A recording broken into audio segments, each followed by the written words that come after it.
आ गया एक आन में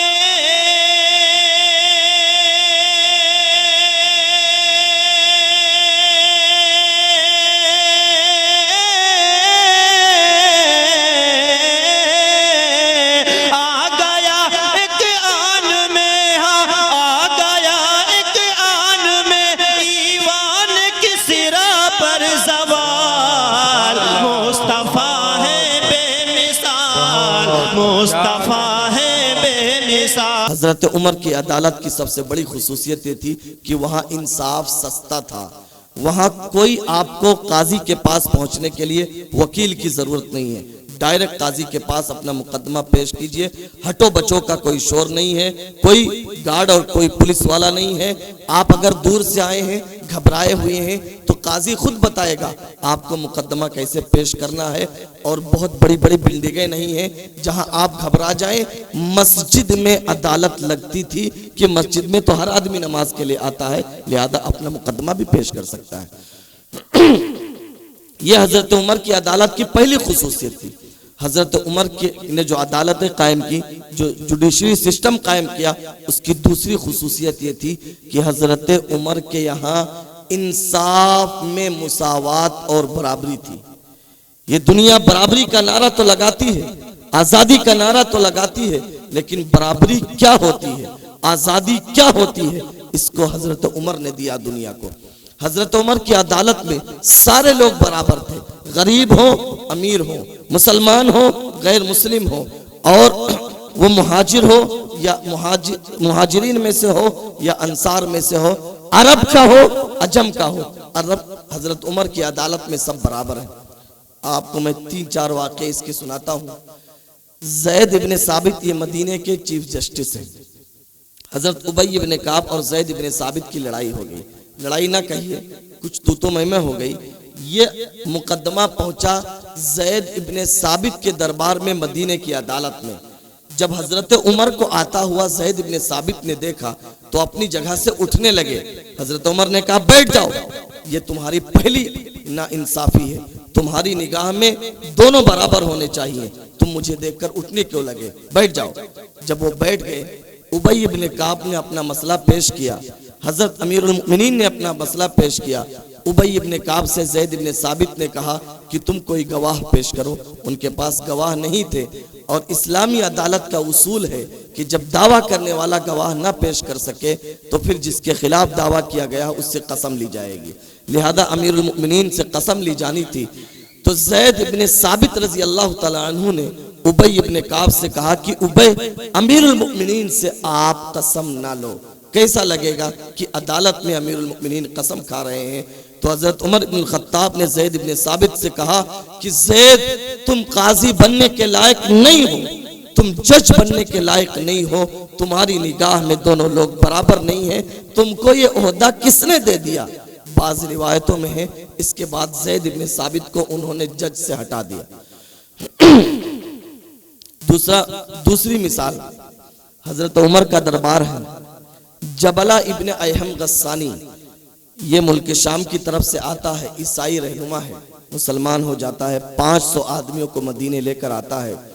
इत्तिफाक से हजरत उमर उमरे के लिए मक्का आते हैं। हजरत उमर तवाफ कर रहे हैं, पीछे जबला इब्ने अयहम गस्सानी तवाफ कर रहा है। एक गरीब मुसलमान का पैर जबला, जो अपने कौम का सरदार था, उसकी चादर पर पड़ गया और चादर नीचे खिसक गई। जबला इब्ने अयहम ने पीछे मुड़कर देखा, मारा तो उस गरीब मुसलमान की नाक टूट गई। उमर का दौर था, गरीब मुसलमान फौरन हजरत उमर के पास पहुंचा कि जबला इब्ने अयहम गस्सानी ने मेरी नाक तोड़ दी है। हजरत उमर ने बुलाया और कहा, या तो इस मुसलमान को खुश कर लो वरना तुम्हारी नाक भी तोड़ी जाएगी। उसने कहा कि मैं सरदार हूँ, 500 आदमियों के साथ मुसलमान हुआ हूँ, इस गरीब के लिए मेरी नाक तोड़ी जाएगी। हजरत उमर ने कहा, ये उमर की अदालत है, यहाँ सबके साथ बराबरी होगी, या तो खुश कर लो नहीं तो नाक तोड़ दी जाएगी। चुनांचे हुआ ऐसे, उसने कहा मुझे रात तक का मौका दो। उसे रात तक का मौका दिया गया, तो रात ही को वो कुस्तुनतुनिया भाग गया और वो फिर ईसाई हो गया और ईसाईयत ही पर उसका खात्मा हुआ। लेकिन हजरत उमर इंसाफ से पीछे न हटे। हजरत उमर की अदालत में फातिह मिस्र अम्र इब्नुल आस रजी अल्लाह ताला अन्हु के लड़के का मुकदमा पेश हुआ, जो जलीलुल कद्र सहाबी हजरत अब्दुल्ला है। उन्होंने एक साहब को मार दिया। अम्र इब्नुल आस हजरत उमर के सामने मौजूद हैं। हजरत उमर ने अपनी निगाहों के सामने, हजरत अम्र इब्नुल आस के सामने अब्दुल्ला के खिलाफ, अब्दुल्ला के ऊपर कोड़े लगवाए। उस आदमी से कहा, उठो इनको कोड़े मारो, क्यों इन्होंने तुमको मारा क्यों? यही नहीं, हजरत उमर के सगे बेटे हैं अबू शहमा, आपने ये वाकया सुना होगा, लेकिन बयान करने वाले बहुत नमक मिर्च मसाला लगा देते हैं। वाकया उतना ही सही है जितना मैं बयान कर रहा हूँ।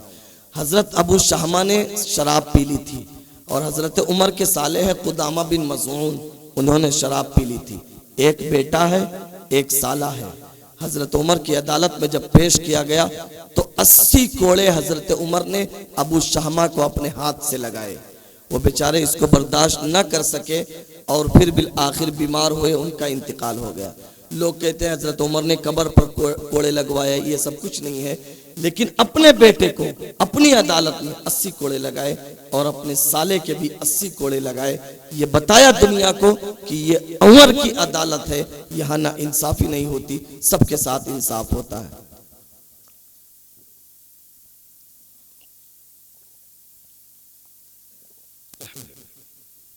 हजरत उमर की अदालत की तीसरी खुसूसियत, हजरत उमर के यहाँ करप्शन कैसे ना हो।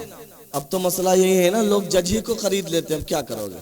टहलो, 20 साल मुकदमा लड़ा, जज को खरीद लिया गया, अब क्या करोगे? हजरत उमर ने कि करप्शन ना हो, जुडिशरी में करप्शन ना हो, इसके लिए हजरत उमर ने उसूल बनाया था कि जजों की तनख्वाह तय की जाए और ज्यादा तनख्वाह की जाए। एक जज की तनख्वाह एक महीने में 500 दिरहम होती थी, जो आज लाखों रुपए से ऊपर है। ये उस जमाने की तनख्वाह है, 1400 साल पहले। अगर तनख्वाह ज्यादा रहेगी तो फिर करप्शन कम होगा, हो सकता है लेकिन चांस कम है। दूसरा उसूल हजरत उमर ने यह बनाया कि जो कौम का सबसे मालदार होगा और कौम का सबसे बाअसर होगा, उसे जज बनाया जाएगा। मालदार इसलिए ताकि वो करप्शन की तरफ उसका जहन कम जाए कि भाई पहले से पेट भरा हुआ है, और बाअसर इसलिए कि किसी के खिलाफ फैसला करने में झिझक महसूस ना करे। मैं हूं, मेरे खिलाफ भी फैसला, कौम का सरदार है, कौम के खिलाफ भी फैसला। और हजरत उमर ने एक उसूल बनाया जो आज तक दुनिया उससे वाकिफ नहीं थी कि जो जज रहेगा उससे अवामी इंटरेक्शन की इजाजत नहीं होगी, यानी वो अवाम से मेल जोल नहीं रख सकता है, खरीद फरोख्त नहीं कर सकता है, किसी से पैसे उधार नहीं ले सकता है, आम पब्लिक प्लेस में वो नहीं जा सकता है। आज दुनिया इस उसूल पर पहुंची है। हजरत उमर ने कहा कि अगर ये आम लोगों के पास जाएगा तो उससे इसके मामलात जुड़ जाएंगे, फिर ये इंसाफ नहीं कर पाएगा। इसलिए जज को, जस्टिस को इन अवामी मकामात में हजरत उमर के यहाँ जाने की इजाजत नहीं थी। फिर हजरत उमर ने वो इंसाफ से भरा हुआ एक अंपायर और एक खिलाफत की बुनियाद डाली। ये दूसरी चीज थी अदालत। तीसरी चीज थी बैतुल माल। रसूलुल्लाह सल्लल्लाहु अलैहि वसल्लम के जमाने में जो कुछ आता था वो मुसलमानों पर खर्च कर दिया जाता था। बैतुल माल का कोई सिस्टम नहीं था। हजरत अबू बकर का जब दौर आया तो एक कमरा बैतुल माल के लिए बन गया था, लेकिन इतनी फुतूहात नहीं थी कि उसमें माल जमा होता। हजरत उमर का जब पीरियड आया तो हजरत उमर ने बैतुल माल की बुनियाद डाली। सेंट्रल बैतुल माल मदीना मुनव्वरा में बना। हर शहर में हजरत उमर ने बैतुल माल बनाए। अब जो पैसे बचते थे मुसलमानों की जरूरियात से वो बैतुल माल में जमा कर दिया जाता था, जरूरत के वक्त उसे निकाला जाता था। बैतुल माल का क्या फायदा था, मैं 3 वाक़या आपको पेश करता हूँ। हजरत उमर ने की तरफ से ये फरमान जारी हुआ कि मैं तमाम मुल्क को सिपाही तस्लीम करता हूँ, लिहाजा जो भी बच्चा दूध छोड़ देगा उसका वजीफा बैतुल माल से तय किया जाएगा। एक दिन हजरत उमर गश्त के लिए निकले तो एक खेमे से रोने की आवाज आ रही थी। हजरत उमर ने देखा कि बच्चा रो रहा है, आप आगे बढ़ गए, दोबारा फिर पलट कर आए, फिर बच्चा रो रहा था। हजरत उमर ने दस्तक दी, बच्चा क्यों रो रहा है? तो एक आदमी ने कहा कि इसकी माँ दूध नहीं पिला रही इसलिए बच्चा रो रहा है। हजरत उमर ने कहा कि दूध पिलाए क्यों नहीं पिला रही है? तो उधर से आवाज आई कि उमर की तरफ से यह फरमान जारी हुआ है कि जब बच्चा दूध छोड़ देगा तब उसका वजीफा जारी होगा। इसलिए इसकी माँ रात को दूध ना पिलाकर दूध छुड़वाने की प्रैक्टिस करा रही है, ताकि दूध छूट जाए तो बैतुल माल से इसको भी वजीफा मिलने लगेगा। हजरत उमर ने जब ये बात सुनी तो एकदम से सख्ते में आ गए और अपने आप से मुखातब करके कहा कि उमर, तूने कितने बच्चों को रुलाया है, तूने कितने बच्चों की जान ली है। चुनांचे उससे कहा कि सुबह आना। आपने मजलिस शूरा का इजलास बुलाया, अपनी कमेटी बुलाई और यह फैसला तय हुआ कि आज से दूध छूटने पर वजीफा नहीं दिया जाएगा, बल्कि जैसे ही बच्चा दुनिया में आंख खोलेगा, पैदा होगा, उमर का बैतुल माल उसको वजीफा देगा। आप अंदाजा लगाइए कितनी बड़ी सल्तनत है, और हर पैदा होने वाले बच्चे का वजीफा हजरत उमर तय कर रहे हैं। एक दिन जब बाजार से जा रहे थे, देखा कि एक यहूदी बूढ़ा भीख मांग रहा है। हजरत उमर ने कहा कि भाई तू भीख क्यों मांग रहा है, बैतुल माल से तुझे कुछ मिलता नहीं? उसने कहा मिलता तो जरूर है, लेकिन बैतुल माल से जो मिलता है वो हमारे खर्चे के लिए काफी है। हमें सालाना इस्लामी हुकूमत को कुछ टैक्स देना पड़ता है, और वो टैक्स इसलिए कि इस्लामी हुकूमत हमारी हिफाजत करती है। अगर हमारी कोई हुकूमत हिफाजत करने पर आ जाए तो हम तो कहेंगे तुम तो हमारा गुर्दा और कलेजी ले लो, हिफाजत तो करो। वहां तो हजरत उमर मामूली पैसे लेते थे और उनकी हिफाजत करते थे। तो हजरत उमर से उसने कहा मैं भीख इसलिए मांग रहा हूं ताकि सालाना टैक्स दे सकूं। हजरत उमर वहीं खड़े हो गए और अपने लोगों से कहा यह इंसाफ की बात नहीं है कि हम इसकी जवानी से खाएं और इसके बुढ़ापे में भीख मांगने के लिए छोड़ दें। उससे कहा कि तुम कल आ जाना। जब वो दरबार में पहुंचा तो ये फैसला मजलिस शूरा ने तय किया कि गैर धर्म में से जो लोग टैक्स दे सकते हैं उन्हीं से लिया जाएगा, जो नहीं दे सकते हैं टैक्स नहीं लिया जाएगा, और सब माजूरों को, बूढ़ों को यह वजीफा दिया जाएगा। चुनांचे मैं आपको एक बात और बताऊं, आप गौर कीजिए, ये जो क्या बोलते हैं मर्दमशुमारी को हिंदी में जनगणना, कि कितने मोहल्ले में कितने लोग हैं, ये तस्वुर दुनिया को सबसे पहले उमर ने दिया।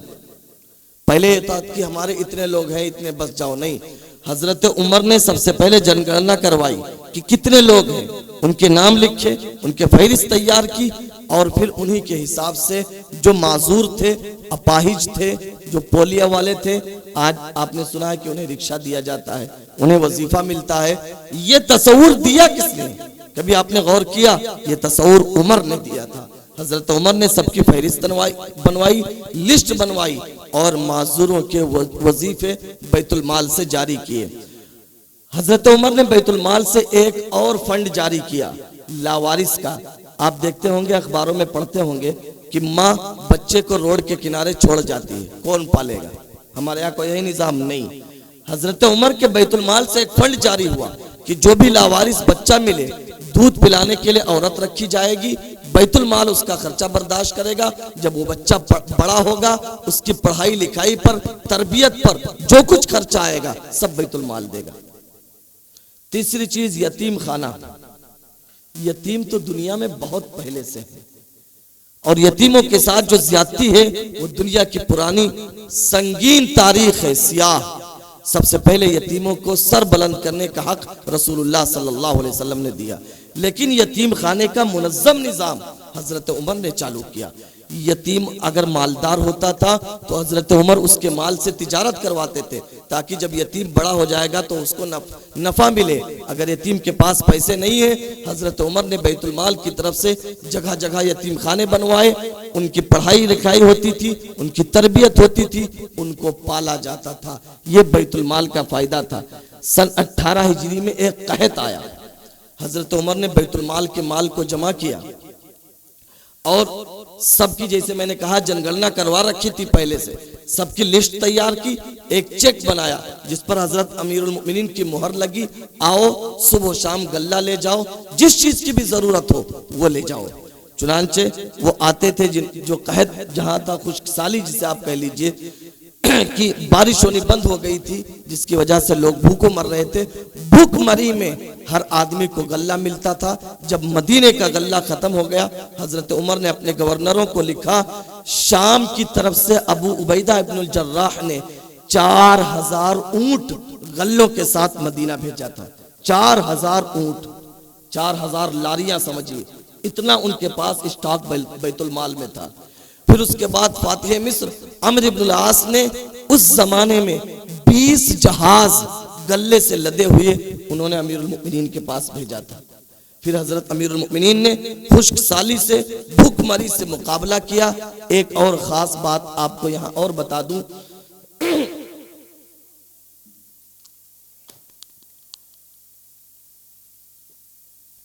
जितनी मुद्दत तक खुश्क साली रही, ईमान वालों गौर करो, अमीरुल मोमिनीन उमर इब्नुल खत्ताब ने जब तक भूखमरी रही कभी भी गोश्त नहीं खाया, मछली नहीं खाई, घी इस्तेमाल नहीं किया और उम्दा ग़िज़ा नहीं खाई।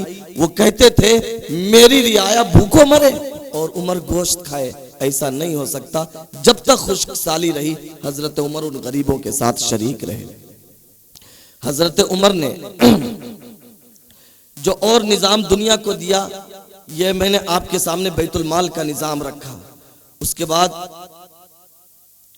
हजरत उमर ने शिक्षा, जिसे हम कहते हैं, आज दुनिया नारा लगा रही है, तालीम तालीम तालीम, और सही भी है, तालीम के बगैर अब हम एक कदम भी नहीं उठा सकते हैं। लेकिन तालीम है क्या, कैसे मिलेगी तालीम? देखिए, एजुकेशन इंसान का बेसिक और बुनियादी राइट और हक है या नहीं? आप मानते हैं? जो बुनियादी हक होता है कुदरत उसे फ्री ऑफ कॉस्ट देती है। पानी बुनियादी हक है, फ्री में मिल रहा है। हवा बुनियादी हक है, फ्री में मिल रहा है। बारिश आपकी बुनियाद, आपका बुनियादी हक है, फ्री में मिल रहा है। ऐसे तालीम इंसान का बुनियादी हक है, ये इंसान को फ्री में मिलना चाहिए, बेसिक तालीम। इस तालीम को कमर्शियलाइज किसने किया? इस्लाम ने, मुसलमानों ने नहीं, ये डाकुओं ने, बेईमानों ने, जिन्होंने स्कूलों, कॉलेजों और यूनिवर्सिटीज की शक्ल में स्लाटर हाउस खोल रखे हैं जहां लोग ज़बा किए जाते हैं, उन्होंने इसको कमर्शियलाइज किया है। इस्लाम ने और खिलाफत ने तो तालीम को मुफ्त किया था। सुनिए, हजरत उमर का जब दौर आया तो उन्होंने मुल्क में जितने भी हुफ्फाज थे, कुरान के पढ़े हुए थे, उस वक्त असल तालीम वही थी, सबकी लिस्ट बनवाई, सबके वजीफे जारी किए और हर मदीने में 4-5 मुअज़्ज़ज़ हाफिज थे। हजरत उबई इब्ने काब, उबादा इब्ने साबित, अबू दर्दा और हजरत मुआज इब्ने जबल, हजरत अबू अय्यूब अंसारी, इनको मुख्तलिफ मुल्कों में भेज दिया। सिर्फ अबू दर्दा अंसारी का जो हल्क़े दर्स दमिश्क में लगता था, एक वक्त में 1600 स्टूडेंट उनके पास पढ़ते थे।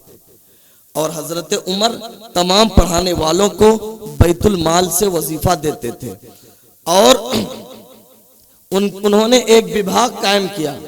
वो जाकर दरवाजे दरवाजे पे कुंडी देता था, दस्तक देता था, कहता था तुम्हारे घर का बच्चा पढ़ा हुआ है या नहीं। अगर कोई घर ऐसा मिलता जहां का बच्चा पढ़ा हुआ नहीं है, हजरत उमर कहते इसे कोड़े मारो कि इसने पढ़ा क्यों नहीं। तालीम इसका बुनियादी हक है, इसने क्यों उसको हासिल नहीं किया, उससे क्यों महरूम है। तो हजरत उमर ने पूरी दुनिया को फ्री तालीम का तस्वुर दिया कि कम से कम बुनियादी तालीम तो फ्री होनी चाहिए। ये तो बाद में चलकर जब तालीम डकैती में तब्दील हो गई तो फिर इसको कमर्शियलाइज कर दिया गया।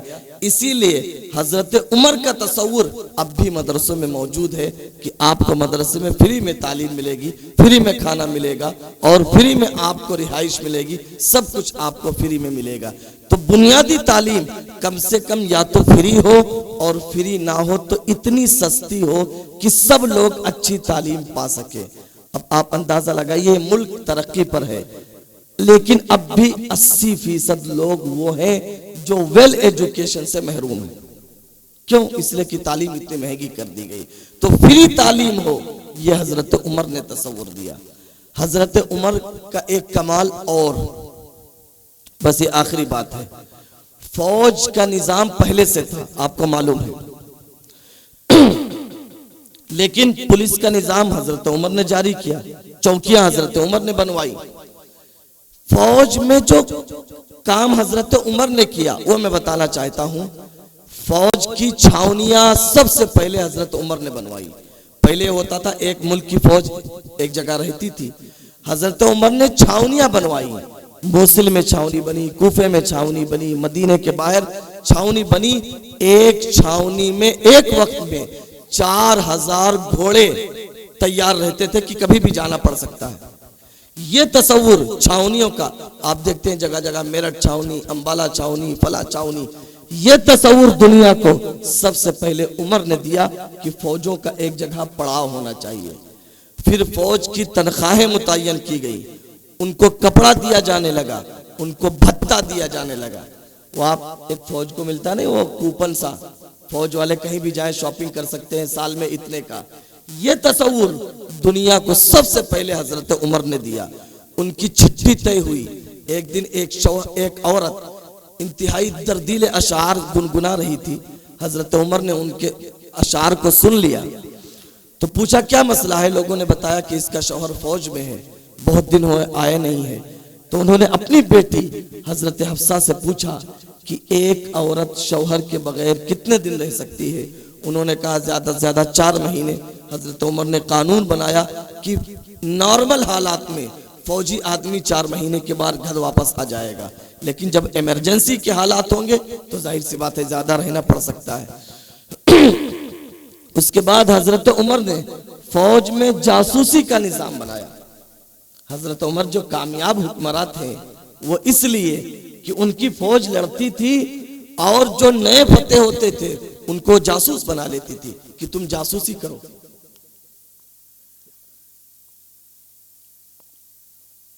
और हजरत उमर की जो हुकूमत आगे बढ़ी, एक उसकी खुसूसियत ये थी कि वहां एक नवीस निगारी थी, यानी हजरत उमर बैठे मदीने में। अभी जैसे मैंने कहा उमर रजी अल्लाह अन्हु ने अपनी जिंदगी में एक जंग में भी शिरकत नहीं की, लेकिन पूरी तारीख उठाकर देख लो उमर के एक फौजी ने कभी बगावत नहीं की।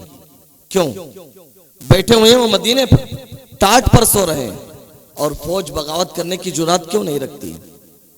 हजरत उमर का एक सिस्टम था पर्चा नवेसी, कि उस फौज में कुछ लोग होते थे जो फौज की हरकत को सुबह शाम हजरत अमीरुल मोमिनीन के पास भेजा करते थे।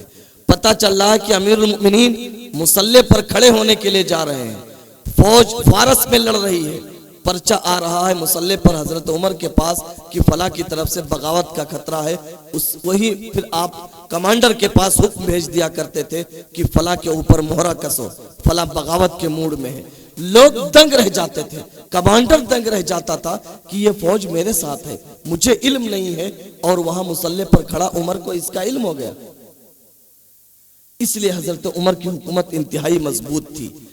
आज हम अगर अंदाजा लगाएं, एक बात कहूं बुरी तो नहीं मानेंगे, आज सारे जिस मुल्क में हम रह रहे हैं हर जगह हमारी कोई वैल्यू नहीं है, हमारी बात का कोई भरोसा ही नहीं। ये तो गद्दार लोग हैं, इनकी बात का क्या भरोसा। एक जगह ऐसी है जहां हमारी बात पर फुल भरोसा किया जाता है, और वो है मुखबिरी।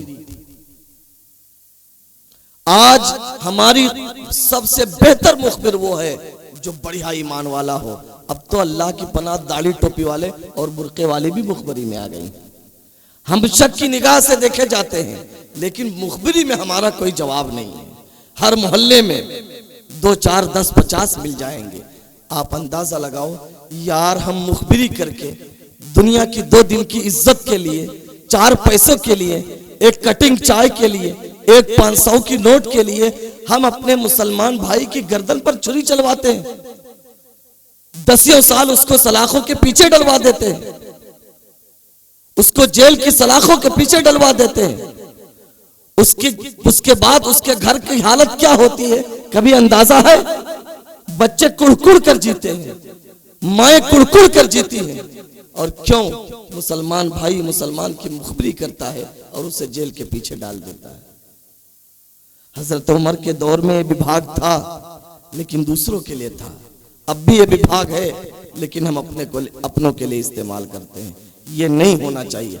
देखिए, हम ये नहीं कहते कि गलत का साथ दो, गलत का साथ नहीं देना है, लेकिन कम से कम फंसाओ तो नहीं यार। अपने मुसलमान भाई की कुछ तो लाज रखो।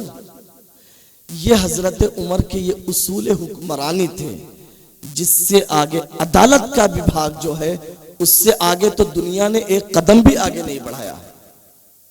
आज भी देखो, कोई जज आम महफिल में शरीक नहीं हो सकता है, कोई जज खुलेआम तिजारत नहीं कर सकता है।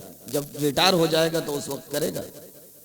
बैतुल माल का निजाम जो हजरत उमर ने दिया था, अगर हमारे पास बैतुल माल का निजाम होता तो फिर ये जो लड़कियां भाग रही हैं गैरों के साथ, एक वजह ये भी है कि शादियां महंगी हो गई, तो शादियों के लिए, निकाह के लिए, ब्याह के लिए ये बैतुल माल था, तालीम के लिए, शिक्षा के लिए ये बैतुल माल था, इलाज के लिए बैतुल माल था, घर नहीं चल रहा है इसके लिए बैतुल माल था। हमने उसका निजाम छोड़ दिया। तो हम ये नहीं कह रहे मुल्क की सतह पर कायम करो, अपने मोहल्ले की सतह पर कम से कम 10 नौजवान ये ठान ले कि हर महीने में हम 2-2 हजार, 1-1 हजार रुपया जमा करेंगे, एक महीने में 10,000, 20,000 हो जाएंगे, और हम इस पैसे को अपनी कौम की तालीम पर, अपनी कौम की शिक्षा पर, अपनी कौम को आगे बढ़ाने पर खर्च करेंगे।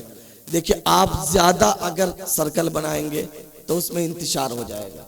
हम इस धरती की वो बदतरीन कौम है जो 10-20 लोग एक साथ रह नहीं सकते हैं। फौरन लड़ाई, ओहदे के लिए, इसके लिए फलां ने खा लिया। तो इसलिए आप भीड़ ना कीजिए, वरना तो इंतशार होगा, माल खा जाएगा, पता भी नहीं चलेगा आपको। 10 आदमी जो आपके हम मिजाज हों उनको इकट्ठा कीजिए और आप जो है ये निजाम शुरू कीजिए। कम से कम आपके बच्चे बुनियादी तालीम तो पा सके। मैं अपनी बात बताऊं, हमने कई लोगों से बात की, हमारे एक मामूजाद हैं, चूंकि रिकॉर्डिंग हो रही है इसलिए हम बोलेंगे नहीं उनका नाम, उनसे मैंने बात की, कितने बच्चे ऐसे हैं कि वो चुपके से, उनको मालूम भी नहीं है, उनके पढ़ाई का खर्च बर्दाश्त करते हैं। और देखिए, आप एक आदमी को 2 वक्त का खाना खिला दें, कपड़ा पहना दें, आप उसको कहीं 2-4 हजार रुपये दे दें, ये वक्ती मदद है, इसका कोई एतबार नहीं है। आप मदद ये कीजिए, आपके खानदान में कोई बच्चा टैलेंटेड है, पढ़ना चाहता है, पढ़ाई के पैसे नहीं है, आप उसको अडॉप्ट कर लीजिए, आप उसको अपना लीजिए, अपना भाई या अपना बेटा बना लीजिए, उसकी पढ़ाई पर जो कुछ भी आए खर्च कीजिए। जब वो बड़ा हो जाएगा, पढ़ लेगा, बाशऊर बन जाएगा, अपने पैरों पर खड़ा हो जाएगा, तो आपने सिर्फ एक इंसान की मदद नहीं की है, आपने पूरी एक फैमिली तैयार कर दी है। और ये मुश्किल नहीं है भाई। आप 2 भाइयों का खर्च बर्दाश्त करते हैं, आप ये ठान लें कि मैं 1 भाई और लूंगा। आपके 2 बेटे हैं, आप ये ठान ले कि यूं तो पैसे इधर उधर खर्च हो जाते हैं, एक बेटे को मैं और अडॉप्ट करूंगा, उसको पढ़ाऊंगा। कोई मुश्किल नहीं है भाई। आईफोन आप चलाते हैं 14 प्रो मैक्स 1.5 लाख रुपए का, आप छोड़ दीजिए, नीचे उतर आइए, आप 13 ले लीजिए, आपका 60-70 हजार में काम बन जाएगा। ये जो आधे पैसे बचे हैं ये ठान लीजिए, इससे हम अपनी कौम की तालीम पर खर्च करेंगे। अल्लाह के रसूल सल्लल्लाहु अलैहि वसल्लम को जब नबूवत नहीं मिली थी, आपके चचा अबू तालिब गरीब थे, हजरत अब्बास मालदार थे। रसूलुल्लाह सल्लल्लाहु अलैहि वसल्लम हजरत अब्बास के पास गए कि हमें अबू तालिब की मदद करनी चाहिए। जब वहां गए तो उन्होंने, आप सल्लल्लाहु अलैहि वसल्लम ने ये राय पेश की कि ऐ चचा जान, आपके लड़के बहुत हैं, हम आपके बच्चों की परवरिश करते हैं, हम आपका कुछ बोझ हल्का करना चाहते हैं। अबू तालिब ने कहा, अकील को मेरे पास रहने दो, अली और जाफर को ले जा सकते हो। चुनांचे हजरत जाफर को हजरत अब्बास ले गए, हजरत अली को रसूलुल्लाह सल्लल्लाहु अलैहि वसल्लम ले आए। आपने तरबियत की, पाला पोसा, बड़ा किया। फिर जब आप सल्लल्लाहु अलैहि वसल्लम शहरे इल्म कहलाए तो अली उस शहरे इल्म का दरवाजा कहलाए। ऐसे ही आप किसी बच्चे को अडॉप्ट कीजिए। ये मदद देखिए, अभी रमजान आ रहा है, किसी रिश्तेदार की आप 10,000 से मदद करेंगे, रमजान खत्म होने के बाद वो फिर आपके लंबा सलाम करेगा, याद दिलाएगा कि पैसे खत्म हो गए। हम ये नहीं कह रहे कि ये मदद ना करो, ये भी करो, लेकिन पायदार मदद ये है कि आप उसकी किसी एक औलाद को पढ़ा दो, हुनर सिखा दो, मोबाइल ही सिखवा दो, कंप्यूटर सिखवा दो, ताकि वो अपने पैर पर खड़ा हो जाए। आज आप यूं आप हर साल 5,000 10,000 देंगे, अगर हुनर पर खड़ा कर दिया अगले साल वो खुद ज़कात देने की पोजीशन में आ जाएगा इंशाअल्लाह। करेंगे भाई ऐसा। आखिर में बात, हजरत उमर की हमने कहानी तो सुन ली, लेकिन हजरत उमर की जिंदगी तो सुन लो कि कैसे थी। इतना बड़ा हुक्मरान, हजरत उमर के जो निजी हालात हैं वो गश्त किया करते थे। एक दिन अपने गुलाम असलम के साथ जब गश्त करने के लिए गए तो एक खेमे में देखा कि एक औरत चूल्हा जलाए हुई है। आपने बारहा ये वाकया सुना होगा। चंद बच्चे वहां भूख से बिलबिला रहे हैं। हजरत उमर ने कहा ये बच्चे क्यों रो रहे हैं? तो उस औरत ने कहा ये कई दिन से भूखे हैं इसलिए रो रहे हैं, मेरे पास कुछ नहीं है। हजरत उमर की आंखों में आंसू आ गए। असलम को लिया, बैतुल माल आए, बैतुल माल से आटा लिया, घी लिया, गोश्त लिया, जो कुछ भी सामान हो सकता था, अपने गुलाम से कहा कि उमर की पीठ पर रख दो। कितना अजीब सा लगता है ना।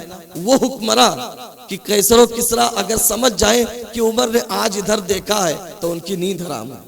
वो कह रहे मेरे पीठ पर रख दो। असलम ने कहा कि हजरत मैं उठा लेता हूँ। अमीरुल मोमिनीन ने कहा कयामत के दिन भी मेरा बोझ उठा लोगे? बिल आखिर हजरत उमर अपनी पीठ पर वो बोरी लाद कर उस औरत के पास पहुंचे। चूल्हा अपने हाथ से जलाया, अपने हाथ से पकाया। जब तैयार हो गया तो बच्चे जब खाने लगे, हजरत उमर जाने लगे तो उस औरत ने कहा काश उमर की जगह खलीफा तुम होते। हजरत उमर रात को निगरानी कर रहे हैं। एक घर के पास पहुंचे, औरत के दर्द की आवाज है। दस्तक दी, उसका शौहर बाहर निकल कर आया, पूछा क्या मसला है? तो उसने कहा कि हमारे यहाँ पैदाइश है, वही दर्द है। हजरत उमर ने कहा कोई और औरत नहीं है? उसने कहा नहीं है। हजरत उमर मदीने आए और अपनी बीवी उम्मे कुलसूम को लिया गए। जब बच्चे की विलादत हो गई तो हजरत उमर उस आम आदमी के पास बैठकर बात करते रहे। इन्होंने बताया नहीं कि मैं उमर हूं, जिसको देखकर शैतान भी रास्ते बदल देता है। जब बच्चे की पैदाइश हुई तो हजरत उमर की अहलिया ने कहा अमीरुल मोमिनीन अपने दोस्त को खुशखबरी दो। अब वो चौकन्ना हुआ कि ये तो अमीरुल मोमिनीन है, मेरे पास बैठकर बातें कर रहे हैं। तो हजरत उमर ने कहा घबराने की जरूरत नहीं है, बच्चा पैदा हो गया है, कल मदीने आ जाना, इसका वजीफा भी उमर जारी कर देगा। हजरत उमर गश्त कर रहे हैं, वक्त के अमीरुल मोमिनीन है। कपड़े पर 10 पेवंद लगे हुए हैं, कंधे पर मशक जो पानी जिसमें भरते हैं मशकीजे, उसके लादने के निशानात हैं। बेवाओं के यहाँ, यतीमों के यहाँ पानी पहुंचाया करते हैं। हजरत उमर की निजी जिंदगी ये है कि इतने बड़े एम्पायर के वो हुक्मरान हैं। जब फलस्तीन गए हैं अपने गुलाम के साथ तो उस वक्त दरिया पार करना था। जूते हजरत उमर ने उठाए और अपने कंधों पर रख लिए और कुर्ते पर 12 निशानात हैं। अबू उबैदा इब्नुल जर्राह नया कुर्ता लेकर आए कि हजरत ये पहन लीजिए, आप क़िबले अव्वल को आजाद कराने के लिए जा रहे हैं। कुर्ते में पेवंद है। अमीरुल मोमिनीन ने कहा अबू उबैदा इब्नुल जर्राह तुम्हारे अलावा अगर ये बात कोई और कहता तो फिर ऐसी मार मारता कि उसका चेहरा बिगड़ जाता। फिर हजरत उमर ने कहा कि सुनो, इन्ना कुन्ना अज़ल्ल कौमिन, हम इस धरती के सबसे बदतरीन लोग थे। फ़अअज़्ज़नल्लाहु बिल इस्लाम, अल्लाह ने इस्लाम के जरिए हमें इज्जत दी। फ़ममा नतलुबुल इज्जता बिगैरि मा अअज़्ज़नल्लाह अज़ल्लनल्लाह, जब जब हम इस्लाम के जरिए इस्लाम से हटकर इज्जत तलाश करेंगे अल्लाह हमें जलील कर देगा। तो कपड़े पर 12 पेवंद हैं, जूते कंधे पर हैं और पैदल चल रहे हैं। क़िबले अव्वल की चाबी लोग देखकर हवाले कर रहे हैं। ये रोब और दाब था। कभी किसी तिनके को उठाते और कहते काश में ये तिनका होता कि जो मुझे हिसाब किताब न देना पड़ता। कभी कहते काश उमर पैदा ही ना हुआ होता। कभी कहते अपने आप को मुखातब करके काश उमर को उसकी माँ ने जना ही नहीं होता तो फिर उमर को हिसाब और किताब न देना पड़ता।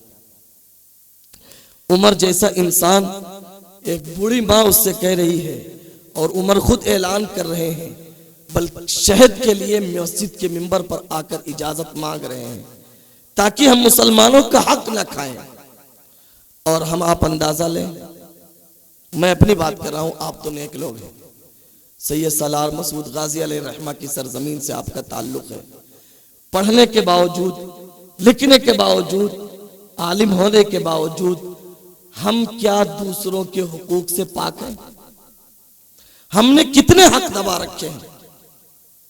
रसूलुल्लाह सल्लल्लाहु अलैहि वसल्लम के सामने जब कोई जनाजा पेश किया जाता, आप कहते कि इसके जिम्मे कर्ज है, लोग कहते नहीं है, आप नमाज पढ़ लेते।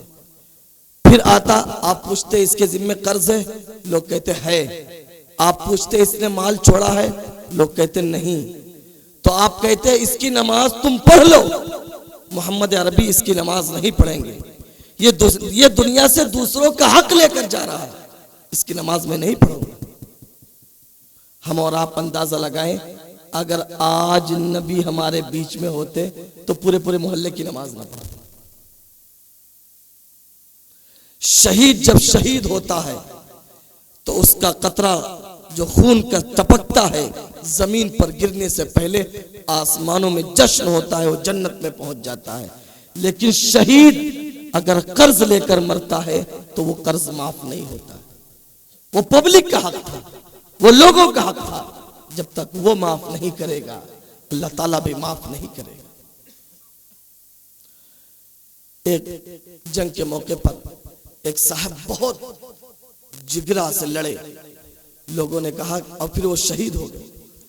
लोगों ने कहा ये तो जन्नती हैं, इतनी बहादुरी से लड़ाई लड़ी है। आप सल्लल्लाहु अलैहि वसल्लम ने कहा कि तुमने कैसे कह दिया कि ये जन्नती है, मालूम है? कहा कि नहीं। तो कहा कि नहीं, इनको जहन्नम के अजाब का सामना है।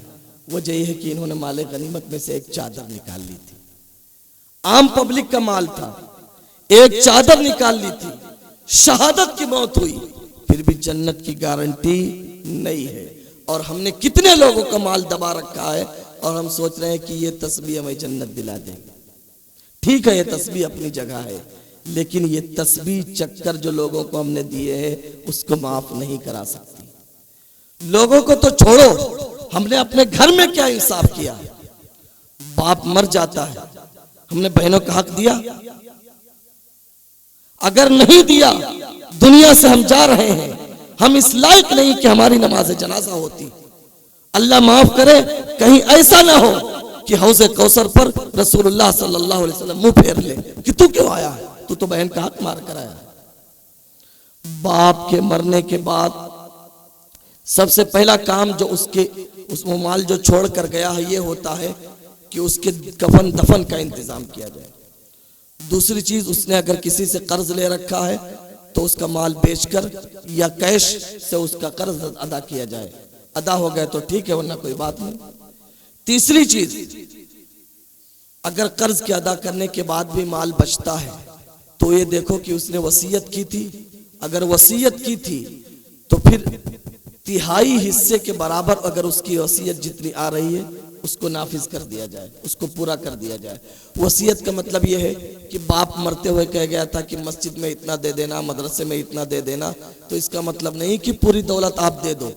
दौलत के 3 हिस्से करो, एक हिस्सा सिर्फ दे सकते हो, पूरा नहीं।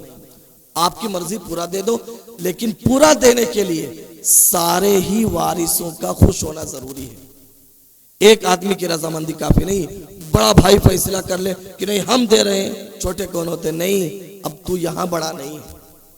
विरासत के मसले में सारों का हक बराबर है, और अगर कोई उसमें एक आध नाबालिग है तब तो उसकी रजामंदी से भी नहीं दिया जा सकता है, इसलिए कि नाबालिग की रजामंदी शरीयत मोतबर नहीं मानती है। नाबालिग अगर है वो खुशी से देना चाहे फिर भी नहीं दे सकते हैं। फिर चौथे नंबर पर यह मसला है कि अब बाप जो भी माल छोड़ कर गया है, लड़कों का 2 हिस्सा, लड़की का 1 हिस्सा, ये तकसीम किया जाए। मिसाल के तौर पर अगर बाप 3 लाख छोड़ कर गया है तो फिर आप एक लड़का है 1 लड़की है, तो लड़की का 1 हिस्सा रखिए, लड़के का दोहरा रखिए, यानी लड़के को 2 लाख दे दीजिए, लड़की को 1 लाख दे दीजिए। ये मरने के बाद फौरन मसले शुरू होने हैं। आमतौर पर होता क्या है, हम 10 साल 20 साल 25 साल बांटते नहीं हैं। जब मालियत ज्यादा हो जाती है, वैल्यूएशन बढ़ जाती है, तो अब देते हुए भारी पड़ता है। बाप का इंतकाल हुआ था, उसी वक्त घर की कीमत लगा देते और बहन को उसके हिसाब से दे देते, कोई दुश्वारी नहीं थी। जब बाप का इंतकाल हो गया, 25 साल के बाद बंटवारा हो रहा है, तो वैल्यूएशन बढ़ गई है, अब कहां से दोगे, अब तबीयत गवारा नहीं कर रही है। तो ये मानकर चलिए, अगर हम बहनों का हक खा रहे हैं तो अपने पेट में जो है वो अंगारे भर रहे हैं, अपने पेट में जहन्नम की आग भर रहे हैं। इसलिए मेरे मुसलमानों, इस पर गौर करने का मकाम है कि हम दुनिया से जाएं तो किसी का हक लेकर ना जाएं, किसी का कर्ज मार कर ना जाएं। अब ये आम एक फैशन चल पड़ा है। देखिए, मैं एक पॉइंट की बात कहूं नौजवानों से, ये जो सूदी और ब्याज के कर्जों का रिवाज पड़ा, क्यों? वो इसलिए कि मुझे एक आदमी ने 50,000 रुपये कर्ज दिए थे, मैंने 6 महीने का वादा किया, आज 6 साल हो गए हैं, मैंने उसके पैसे नहीं लौटाए। अब दोबारा बेचारा वो किस जिगर से दूसरे को कर्जा दे सकता है? इसलिए अब सूदी कर्जों पर लोग मजबूर हैं, हर महीने सूद दो। वो सोचता है कि कम से कम इसी बहाने मेरी जमा पूंजी निकल आएगी। मैं ये नहीं कह रहा हूं कि इसका रिवाज होना चाहिए, ये तो बदतरीन जुर्म है, खत्म होना चाहिए। लेकिन मैं कह रहा हूं, यह रिवाज इसीलिए पड़ा कि हम नादहंद बन गए, हमारी तबीयतों में बेईमानी आ गई, तो अब फ्री में कर्ज मिलने के लिए तैयार नहीं है। तो इसलिए हम अपने मामलात को सुधारें, इबादतें जितनी हो रही हैं उसमें बढ़ाएं, लेकिन मामलात को एक नंबर पर रखें। दुनिया की कोई इबादत मामलात को माफ नहीं करा सकती है। मामलात को या तो साहिब मामला ही माफ करेगा, और अगर वो मर गया है तो उसके वारिसीन को उसका हक देना पड़ेगा। मामलात में ही विरासत आती है, मामलात में ही दूसरे के हुकूक आते हैं, मामलात में हमारे कारोबारी लेन देन आते हैं। हम दुकानों से सौदे ले आते हैं ब्याह और शादी में, फिर जिनके ब्याह में हम सौदा लाए थे उनके बच्चों के ब्याह की नौबत आ जाती है और हम किराना वाले का हमने अभी पैसा नहीं दिया। अरे भाई, ऐसा हो रहा है? नहीं हो रहा है। आप नहीं कर रहे हैं, आप तो नेक लोग हैं, लेकिन हमारे यहाँ बहुत हो रहा है। तो अल्लाह ताला हमें समझ की तौफीक अता फरमाए। नौजवानों के लिए 1-2 बातें मैं इनसे कहूँगा। एक तो अपनी कमाई का कुछ हिस्सा अलग रखिए कि इसे अपनी कौम की एजुकेशन पर खर्च करना है। एक डब्बा बनाइए, 10 रुपया, 20 रुपया, 50 रुपया रोज उसमें डालिए, जैसे आपकी उसात हो। किसी मांगने वाले को मत दीजिए, शादी ब्याह वाले को मत दीजिए, बीमारी वाले को मत दीजिए। उनसे कहिए कि और आप दूसरे लोगों से जरूरत पूरी कर लें, या आपको अल्लाह ने और दिया है तो दूसरे फंड से दे दिए। लेकिन वो जो डिब्बे में पैसा आप इकट्ठा कर रहे हैं, वो ये ठान ले कि सिर्फ अपने कौम के बच्चों की तालीम पर खर्च करना है। भाई, हम मानते हैं हर आदमी स्कूल नहीं खोल सकता है, कॉलेज नहीं खोल सकता है, लेकिन ये हर आदमी कर सकता है कि वो डिब्बा जब भर जाए, आप देखें गाँव में, मोहल्ले में कौन ऐसा है जिसकी फीस नहीं अदा हो पा रही है, जिसके पास किताबें नहीं है, आप वो पैसे उठाकर उसको दे दें। या आप किसी मदरसे में चले जाएं, स्कूल में चले जाएं, मैनेजमेंट से बात करके ये कहें कि एक बच्चा 1 साल में पढ़ेगा, उस पर कितना खर्च आएगा, मैं उसको दूंगा, आज से वो बच्चा हमारा है। आप इस तरह से अगर करेंगे तो आपकी मिल्लत में, आपकी कौम में एजुकेशन आगे बढ़ेगी और तरक्की होगी तालीम की। अगर ऐसा नहीं करेंगे तो दुनिया तो हमें दबा ही रही है। मैं एक बात आपको पॉइंट की बताऊं, हम वो कौम है जो इस धरती पर इनकलाबी लोग हैं। हम दुनिया से ये कहते हैं, हमें कोई फैसिलिटी ना दो, हमें कोई रियायत ना दो, हमें इतना सिर्फ कर दो कि हमारे लिए रुकावट भी ना बनो, हमें रिजर्वेशन ना दो, हम अपनी मजदूरी करेंगे, कमाएंगे, पढ़ेंगे, लेकिन कम से कम टांग भी तो ना खींचो, इनकाउंटर भी तो ना करो कम से कम। अगर दुनिया सिर्फ हमें आजादी दे दे पढ़ने की, तो इस दुनिया में हमसे आगे कोई नहीं जा सकता है। इसलिए आप अपनी कमाई का एक हिस्सा खर्च कीजिए। दूसरी बात मैं आपसे कहूंगा, जीते जी नौजवानों, आपको ये करना है कि जिस समाज में हो, अदल और इंसाफ की बुनियाद डालिए। घर में है, भाइयों के साथ, बहनों के साथ, अपने भाभियों के साथ और अपने सास ससुर के साथ इंसाफ हो। बाहर है, मोहल्ले वालों के साथ इंसाफ हो। स्कूल कॉलेज में है, वहां उनके साथ इंसाफ हो। सबसे पहले ना इंसाफी जो शुरू होती है वो घर की दो महान शक्तियां हैं, एक सास और एक बहू। वहीं से नाइंसाफी शुरू होती है, कभी सास जालिम होती है, कभी बहू जालिम होती है, तो ये नाइंसाफी वहां से शुरू होती है, वहां से इसका खात्मा कीजिए। भाई अगर सास ये सोच ले कि जैसे मेरी लड़की थी, एक लड़की मैं भी लेकर आई हूँ, इसे बेटी बनाकर रखूंगी, और बहू ये सोच ले मेरे घर में मेरी बूढ़ी माँ थी, ये भी एक बूढ़ी माँ है, इसे मैं माँ बना के रखूंगी, तो फिर ना इंसाफी का गला यहीं से दब जाएगा और ज़िंदगी खुशगवार से गुजरेगी। अल्लाह हमें अमल की तौफीक अता फरमाए।